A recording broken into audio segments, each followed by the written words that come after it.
So a lot of us think that we are not noobs in Fortnite, you know, maybe we've gotten 1 or 2 victory royales, but unfortunately, a lot of us are thinking wrong. Even if you do get a few dubs in Fortnite, you can still be classified as a noob, no matter how many people you kill or how good you think you are at the game. Today we're going to be talking about 10 things that noobs do in Fortnite Battle Royale, and make sure to watch through the entire video to make sure that you don't do any of these things that we're going to be talking about. Unfortunately, I know that I used to do a few of these, sometimes just for fun, and sometimes, you know, I would try and win the game by doing this stuff. So if you guys do anything on this list, make sure to comment down below if you are a noob or not. So jumping right into number 10 is bush camping. So, of course, the notorious bush camping. Admit it, we've all done it at one point. You know, maybe we were playing with our cousin or something. You know, we shimmer our way into some bushes in the middle of the circle and hope to God that nobody sees us because we can't build for crap. Yeah, we've all been there. I understand. You know, it's been rough. Maybe you've even gotten a few victories with this method. But the truth is, you shouldn't be bush camping, you know? If you're bush camping, that means you are a noob at the game. You know, you need to hide out to win. And a lot of the time, you know, of course, you won't win. So yeah, bush camping is definitely not something that you should be doing. And I have a compilation of bush campers just getting trolled and destroyed by other streamers. Check it out right here. Wait. Watch. You won't know.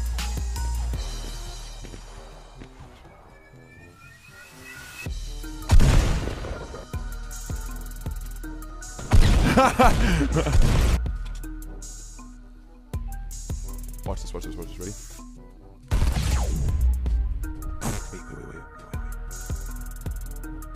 Oh, this guy's about to get pushed.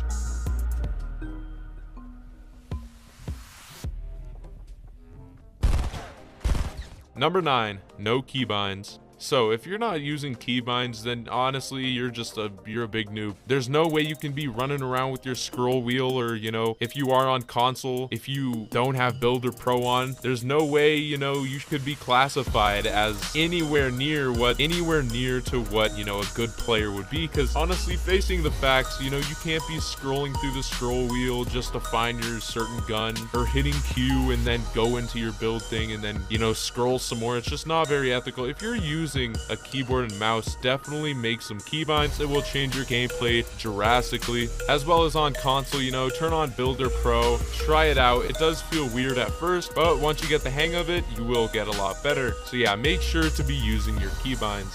Number 8, Stairway to Heaven. Alright, so I admit that I've done this quite a few times with my friends just to kind of, you know, have a little bit of fun. We weren't necessarily going for anything, but Stairway to Heavens were just so fun back in the day. But nowadays, it's just kind of obsolete now. Everybody will just shoot you down because everybody looks behind them and in the air and whatnot. You know, sometimes you can get away with it, but if you do this now, you're more than likely just a noob trying to get a quick dub by hiding from everybody else. And now with redeployable gliders, it's a lot easier to do this, unfortunately. So yeah, if you are doing Stairway to Heavens, I know they're fun. Sometimes you just gotta have some fun. But if you're doing this to win, then you're a big fat noob. Number 7, not building. So if you don't build in Fortnite, then honestly just go to PUBG or Blackout, honestly. Like, there's this huge stereotype for Fortnite for having the rep of just, oh, you know, you gotta build one by ones, you gotta build walls. Well, this game has that stereotype for a reason, because building is what keeps you alive in this game. You know, you can't win any games really without building unless you get very lucky. You know, building is the core to everything. Almost everybody I run into now has the ability to build, but I actually found some gameplay from old Fortnite, like I'm talking right when it came out, of people playing this game, and it's so funny because literally nobody builds. It's just a bunch of gunfights and whatnot. Check it out right here.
Number 6, inventory management. So inventory management, this is actually very crucial to your game. This also goes along with keybinds, you know. Me personally, I like to run an AR in my first slot, shotgun in my second, and then, you know, maybe a sniper or a grappler or something in my third. And then in my fourth, I do keep an SMG or something that I can quickly switch to just to get some close range kills. And then of course after that, I keep my meds.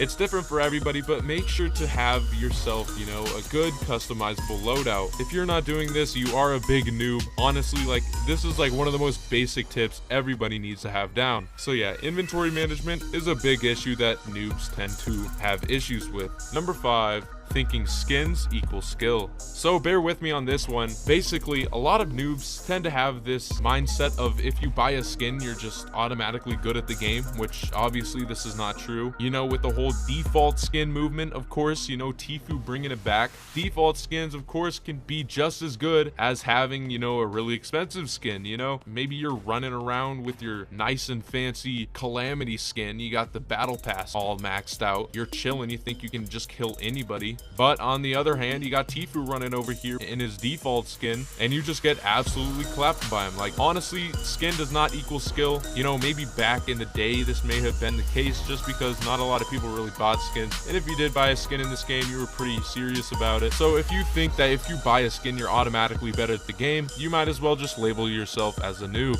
Number 4 is not paying attention to the storm. So maybe you land Pleasant Park, you know, you're chilling, you're looting up, you get in a fight, and then you kill that person. You're thinking, oh, you know, all's good. But then all of a sudden you have to run 20 miles all the way over to Greasy Grove because you weren't paying attention to the storm. I gotta admit, I've done this quite a few times. You know, I might even be a noob here. But listen, guys, you gotta be paying attention to that storm, making sure that you're in the clear, or make sure that you have a med kit, something to get you out of that storm safely. If you can do this, then you of course are not a noob, but make sure that you are paying attention to that storm at all times. Number 3, dropping locations. Alright, so dropping locations is one of the main reasons why noobs stay noobs. You know, they drop somewhere where not a lot of people go, you know, maybe Lonely Lodge. They may encounter a couple of other noobs there, and they think they're all good because they can survive up to like the top 20 or 30 or something like that, and then they get killed by the first person they see. Well, if you do this, then you are absolutely a noob because you're not dropping at places that have a lot of people. If you drop at places that do have a lot of people, at first, of course, you're gonna be dying a bunch. It's gonna suck, but once you start getting the hang of those places, then you'll know the ins and outs. You'll be getting much better at the game. You know, my gameplay started shifting towards me being a little bit better at the game and getting out of that noob category once I started going to Tilted Towers. Literally every single game I would just drop there, get some guns, you know, just absolutely just try to kill everybody in there. Of course, I would die a ton, but I would die with a few kills in my pocket. So that aggression is what you need to get better at the game. And then once you do get better, then you can start branching out and dropping at less volume locations. I think Ninja said it best here. This is how you can get better. Ninja's own words. I'm gonna play that clip right here. How can you get better and improve at the game? Do not judge how you are progressing as a player by your wins. And don't go for wins when you start playing a battle royale. You need to go for kills. You need to play, learn how to build, learn the mechanics of the game, learn where the chests are, be aggressive until you feel comfortable enough so that you can win enough fights or win any 1v1 fight, really. And then you can go for the wins and slow down your play style. But until then, stop going for wins, because just because you win a game, that doesn't mean you're good at a battle royale game. You can get lucky, all right? That's how you can improve. Number 2, not practicing. So practicing is pretty essential in this game, you know, especially if you're going into a tournament or something like that. You know, honestly, if you're a noob, you're definitely not getting into any tournaments. But anyways, you know, maybe you're wanting to play with your friend, but you guys just keep dying every single game. You may not even get down to the first 80 players or something like that. Hop into a playground and just scrimmage each other, you know, go into those build fights, learn some new techniques. It can help immensely. You will be so much better than what you were. It is actually crazy. Me and my friends started hopping in playground right when it came out and having these build battles. It is extremely crucial to be doing this. It helps so much. So yeah, practicing with your friends is a huge advantage. So for the final topic, we have decision making.